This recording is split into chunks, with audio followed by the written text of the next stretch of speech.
8 early signs of cognitive decline most seniors ignore. Most people believe that memory loss is the very first sign that something is changing in an aging brain. That belief, as comforting and familiar as it sounds, is often wrong. Long before memory becomes noticeably unreliable, the brain frequently sends out quieter signals, ones that get brushed aside as stress, tiredness, or simply getting older. This video is for educational purposes only and is not intended to diagnose any condition or replace the guidance of a qualified healthcare professional. If anything in this video resonates with your own experience or with someone you love, the most helpful next step is always a conversation with a doctor. Here's what makes this topic worth sitting with for the next few minutes. Researchers have found that some of the earliest changes linked to cognitive decline can appear years, sometimes even a full decade, before a formal diagnosis is ever made. That means the window for noticing, for asking questions, for seeking support often opens much earlier than most families realize.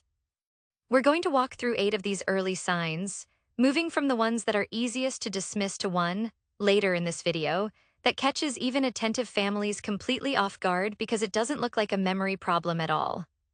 Stay with us because that particular sign is one doctors say is missed more often than almost any other. Number 1, losing the right word mid-sentence. Everyone has that moment where a word sits just out of reach. You know exactly what you mean, but the word itself refuses to show up. On its own, this happens to people of every age and rarely means anything serious. What researchers pay closer attention to is a change in pattern. When someone begins substituting vague, general words for specific ones with increasing frequency. Instead of saying spatula, a person might say the thing you use for cooking. Instead of naming a grandchild, they might say the little one more often than they used to. This kind of word-finding difficulty, sometimes called anomia by clinicians, involves the brain's language retrieval system rather than memory itself, which is part of why it can appear before more obvious memory symptoms do. Consider a leaner, a retired schoolteacher who spent 4 decades correcting other people's grammar. Her daughter noticed that during phone calls, her mother had started pausing longer than usual, circling around words instead of landing on them directly. At first, she assumed it was simply fatigue. It wasn't until a particularly telling conversation, when a leaner referred to her television remote as the little box that changes the channels, that her daughter began paying closer attention. This kind of shift, subtle and easy to explain away, is exactly the sort of thing families are encouraged not to dismiss too quickly. If this kind of word substitution becomes frequent rather than occasional, it may be worth discussing with a healthcare professional, particularly if it represents a noticeable change from how that person has always communicated. There's a helpful distinction here that many families find useful. Ordinary word-finding trouble tends to resolve itself within a few seconds, often with a laugh or a small joke about getting older. The pattern that draws more clinical attention is when the search for a word becomes a daily occurrence, when substitutions become the norm rather than the exception, or when the person themselves begins to notice and comment on it with real concern rather than humor. Some caregivers describe this shift as watching a lifelong storyteller slowly lose access to their own vocabulary, not all at once, but sentence by sentence, conversation by conversation. Paying attention to that emotional undertone, whether the person seems frustrated, embarrassed, or unaware, can offer just as much information as the language slip itself. Number 2, struggling to follow a recipe or familiar set of steps. Multitasking has always been part of daily life, but there's a particular kind of task that reveals a great deal about cognitive health, following a sequence of steps that used to be second nature. This might look like a lifelong cook, suddenly needing to reread a recipe 3 or 4 times, or someone who has always paid their own bills losing track of which ones have already been paid. Neurologists refer to this general category as executive function, the brain's ability to plan, organize, and carry out multi-step tasks in the correct order. What makes this sign easy to overlook is that it rarely shows up as a dramatic failure. It shows up as a slowdown, as more sighing over the checkbook, as more sticky notes appearing around the kitchen. Family members often chalk it up to a person simply not being as sharp as they used to be, which is true in a sense, but that phrase can mask something more specific happening beneath the surface. When someone who has cooked the same holiday meal for 30 years suddenly needs step-by-step reminders, That shift may be associated with early changes worth discussing with a doctor, particularly when paired with other changes on this list. This same difficulty often extends beyond the kitchen. Filling out a familiar form, programming a thermostat that used to be second nature, or following the instructions on a new medication bottle can all become quietly harder. Families sometimes notice it first through small workarounds. A spouse who begins handling the bills without ever discussing why, or an adult child who starts double-checking whether the stove was turned off after a parent finishes cooking. These workarounds are worth paying attention to, not as signs of failure but as clues. When the people closest to someone begin quietly compensating for tasks that person used to handle independently, that compensation itself often tells a story worth exploring together, gently and without judgment. Number 3, losing track of dates, seasons, or the passage of time. Nearly everyone has momentarily forgotten what day of the week it is, especially after a vacation or a long holiday weekend. That kind of confusion resolves quickly once a person checks a calendar or a phone. A different pattern, one that researchers consider more significant, involves losing track of time in a way that doesn't self-correct easily. This might mean someone repeatedly believes it is an earlier month than it actually is, misses the change of seasons in a way that surprises them, or has difficulty understanding that time has passed since a recent event took place. Robert, a retired postal worker known throughout his neighborhood for his punctuality, began showing up to his weekly card game a full day early, twice in the same month. His friends laughed it off as an old joke about his early bird tendencies. His wife, however, noticed that he also seemed genuinely confused about how much time had passed since their granddaughter's wedding, insisting it had happened just a few weeks earlier when in reality it had been almost half a year. This disorientation to time, when it becomes a repeated pattern rather than an isolated slip, is one of the changes clinicians are trained to ask about directly. It's worth remembering that occasional forgetfulness about the date is common and usually harmless. The distinction lies in whether the confusion is persistent, whether it happens often, and whether it represents a real change from how that person used to track time in their daily life. Clinicians sometimes describe this as a loosening of what they call temporal orientation, the brain's quiet, constant tracking of where a person sits within the flow of days, weeks, and seasons. Most of us rely on this sense so automatically that we never notice it working at all, until it starts to slip. A missed birthday that would once have been unthinkable, confusion about whether a holiday has already passed, or repeatedly asking when a scheduled visit is happening, even after being told the answer more than once, can all be part of this same underlying pattern. None of these moments are alarming in isolation. Together and over time, they can form a picture worth sharing with a physician. Number 4, withdrawing from social activities and hobbies. This next sign rarely gets discussed in the same breath as cognitive health, and that's precisely why it deserves attention here. When someone begins pulling back from activities they once loved, whether that's a weekly book club, a Sunday church service, or a standing lunch date with old friends, the assumption is almost always emotional. Maybe they're feeling a little down. Maybe their hip is bothering them. Maybe they just don't feel like socializing as much anymore. Sometimes that assumption is correct. But researchers have observed that social withdrawal can also be a response to something the person hasn't put into words yet, an unspoken awareness that keeping up with conversation, remembering names, or following group discussions has become more effortful than it used to be. Picture a man named Walter, who for 15 years never missed his Thursday poker night. When he quietly stopped attending, his friends assumed he was simply losing interest in cards. What they didn't know was that Walter had started struggling to keep track of the betting and the rules mid-game, and rather than draw attention to it, he chose to stay home instead. This kind of quiet retreat, motivated by a desire to avoid embarrassment, is a pattern that geriatric specialists say is easy to miss because it looks like a lifestyle choice rather than a health signal. If a loved one begins avoiding situations that require sustained conversation, quick thinking, or following along with a group, it may be worth gently asking what's changed, rather than assuming the answer is simply mood or motivation. Number 5, misplacing items in unusual, illogical places. Everyone loses their keys occasionally. Everyone has searched the house for a phone that turned out to be in their own pocket. This is such a universal experience that it rarely raises concern, and in most cases, it shouldn't. What draws more attention from clinicians is not the act of losing something, but where that something turns up. Finding a wallet in the refrigerator, discovering the television remote inside a kitchen cabinet, or locating reading glasses tucked inside a shoe suggests something different from ordinary forgetfulness.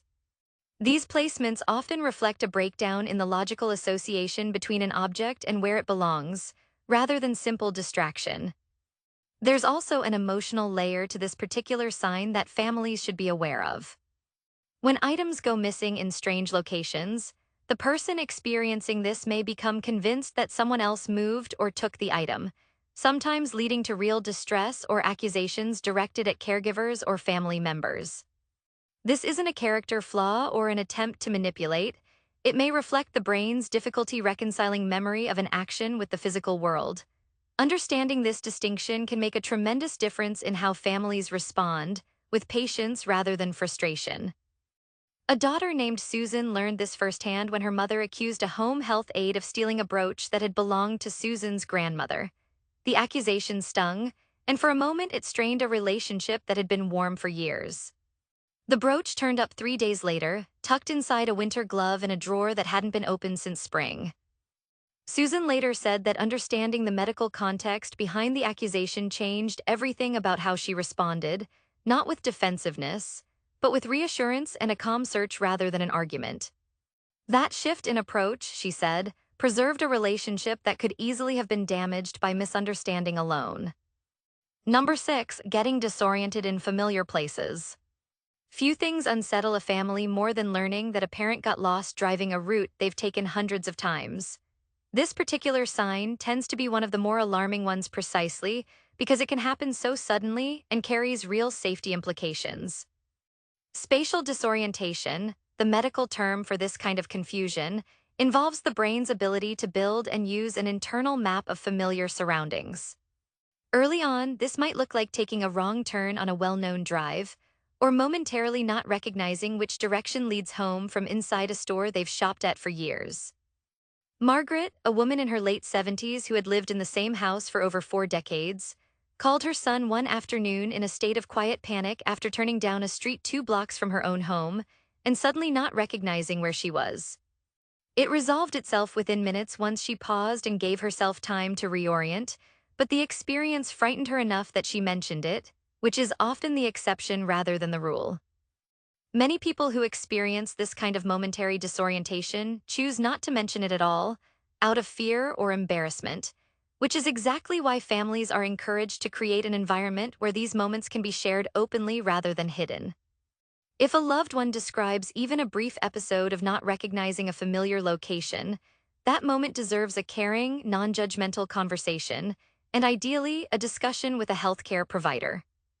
Safety experts who work with older adults often recommend a simple, low-pressure starting point after an episode like this, asking whether the person has noticed anything similar happening more than once, rather than immediately focusing on driving privileges or independence. Leading with curiosity instead of restriction tends to open up honest conversation rather than shutting it down. Many older adults quietly fear losing their independence more than they fear the underlying health issue itself, which is exactly why episodes of disorientation so often go unreported. Creating space for that conversation without immediately jumping to worst-case scenarios tends to produce far more honest and useful information. Number 7, changes in judgment, especially around money or safety. Judgment is one of those qualities that tends to be taken for granted until it visibly changes.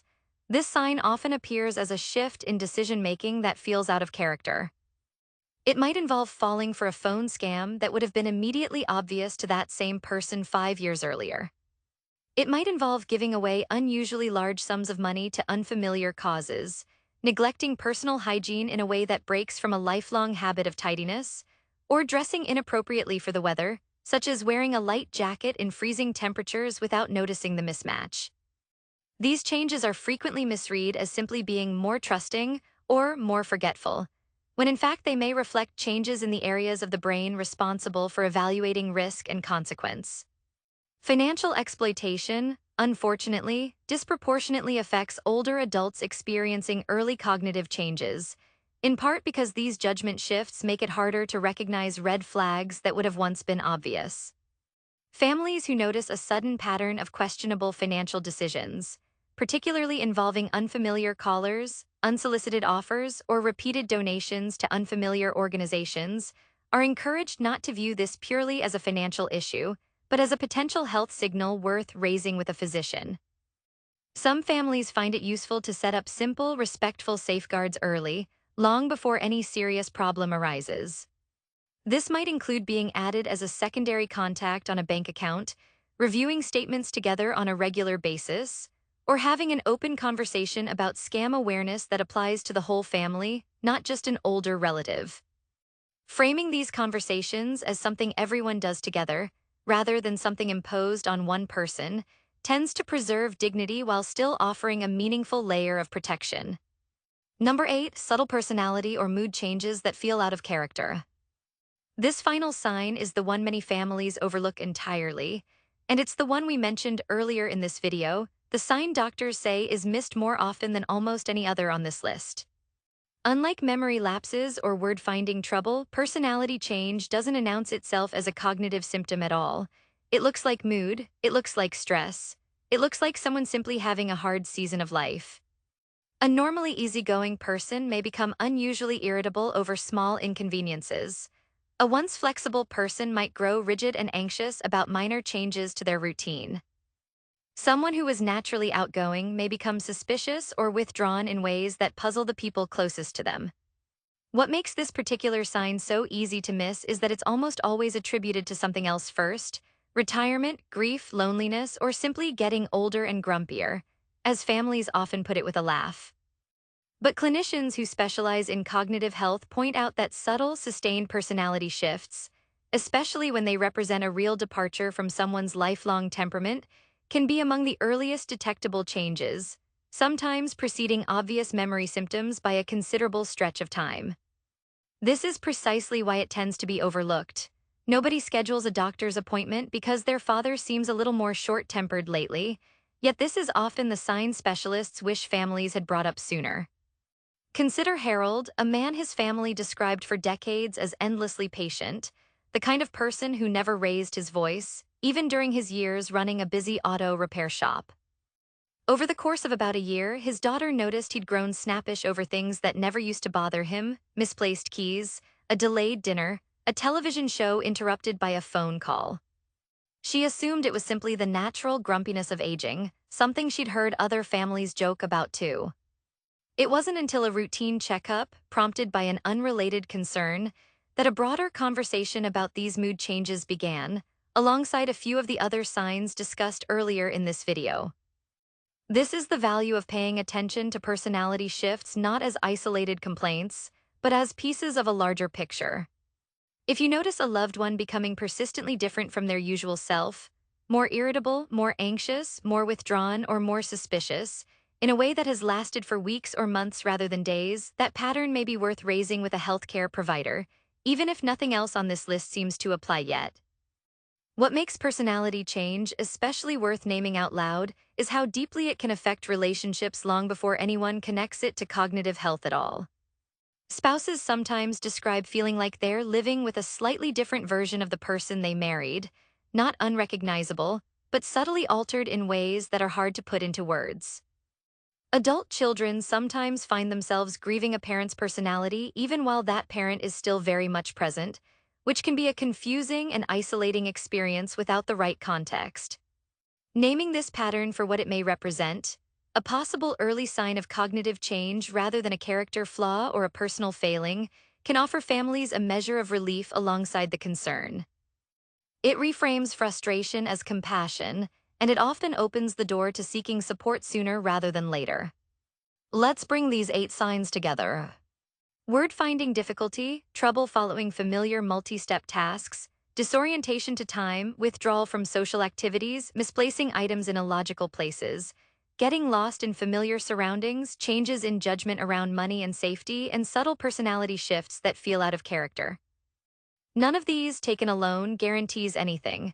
Every one of them can happen for entirely unrelated reasons: fatigue, stress, grief, or simply having an off day. What matters most is pattern, persistence, and change from who that person has always been.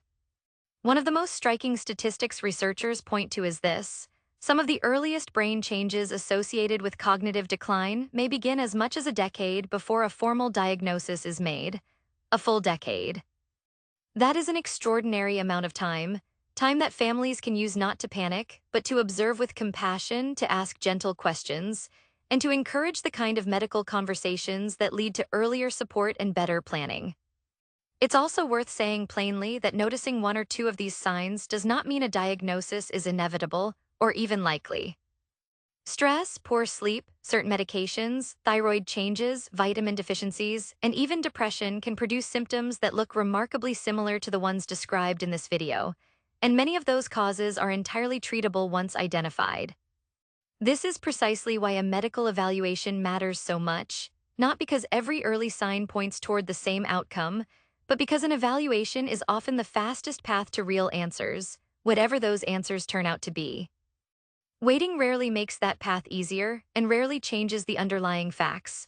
What waiting does change is how much time is available to plan, to adjust, and to make decisions together as a family while everyone involved can still participate fully in that process. If any of these 8 signs sounded familiar, whether in yourself or in someone you love, we'd encourage you to reach out to a doctor rather than wait and see. Early conversations tend to open more doors than late ones. We'd also love to hear from you in the comments. Which of these 8 signs surprised you the most, and have you noticed any of them in your own family? If this video gave you something valuable to think about, consider sharing it with someone who might need to hear it today. And if you'd like more videos like this one, subscribing helps us keep bringing this kind of information to families who need it. Thank you for spending this time with us, and take care of yourself and each other.